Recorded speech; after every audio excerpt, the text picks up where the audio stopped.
especially in the last 10 years, know all this. But most other people in the world don't know about this history.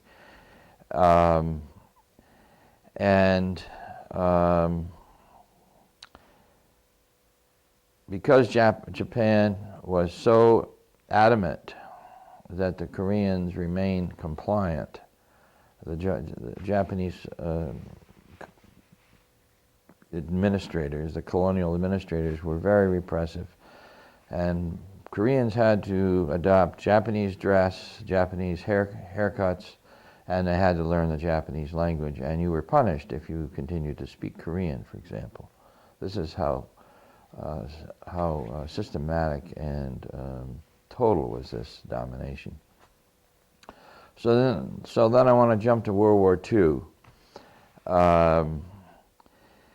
By this time, by 1941, the United States, of course, entered the war after Roosevelt, the second Roosevelt, FDR, really had deliberately provoked the invasion, the bombing of Pearl Harbor by Japan, because he desperately needed an excuse to get into the war, which the American people still were not ready to do.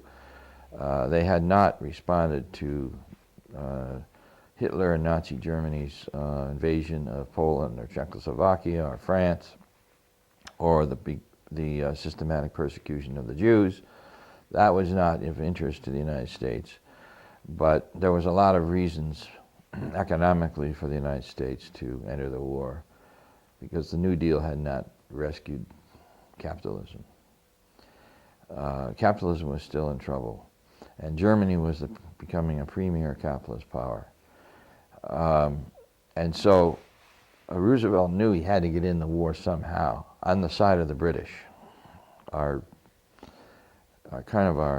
historic ally. Even though we revolted from the monarchy, we've always retained a cultural and ethnic connection closely with the British mindset.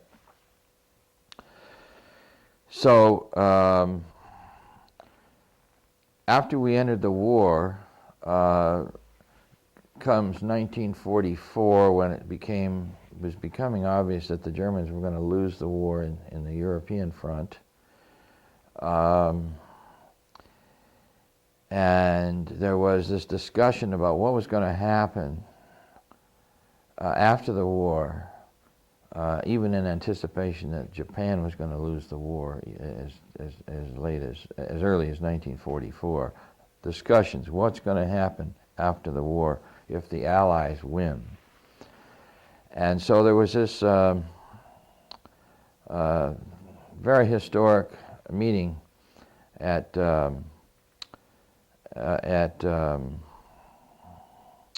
boy, my mind is it was in the early 1945. The Potsdam was later, but in June.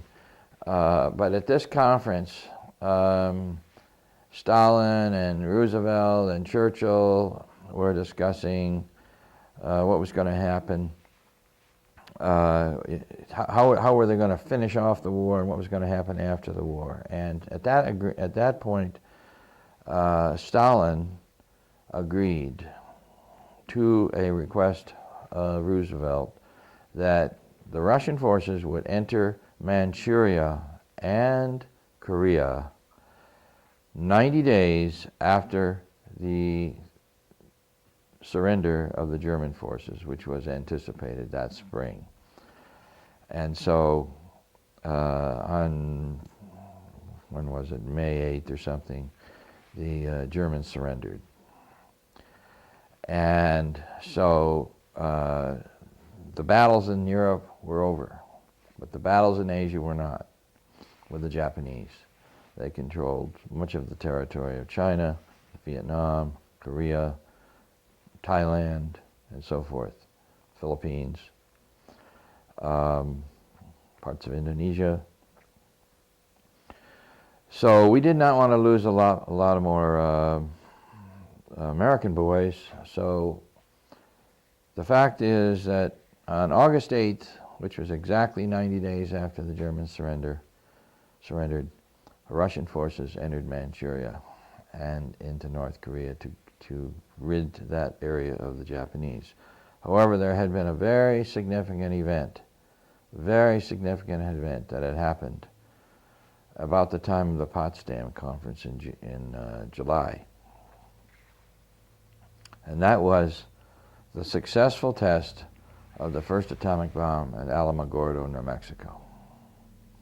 That bomb was not necessarily in the minds of Truman, actually Roosevelt. Roosevelt hadn't died yet at Potsdam. Can't think of this earlier conference, Yalu, I guess it was. The bomb, it wasn't clear the United States was going to have the bomb. Of course, it was secretly being developed when we asked the Soviets to come into Manchuria and Vietnam. So when that bomb was successful, Truman even postponed the Potsdam Conference by one day to make sure that the results of the bomb were, well, to know what the results of the bomb were, and they were successful. So that gave the United States a whole new feeling of omnipotence, of power to enter the negotiations on ending World War II. Now, Japan had already identified their interest in surrender as early as June. So the dropping of the atomic bombs became a weapon to be used against Russia, which was our ally in World War II, but it was a weapon to show to Russia they better not mess with us after the war was over, because we still were at war with the Bolshevik idea of a socialist state.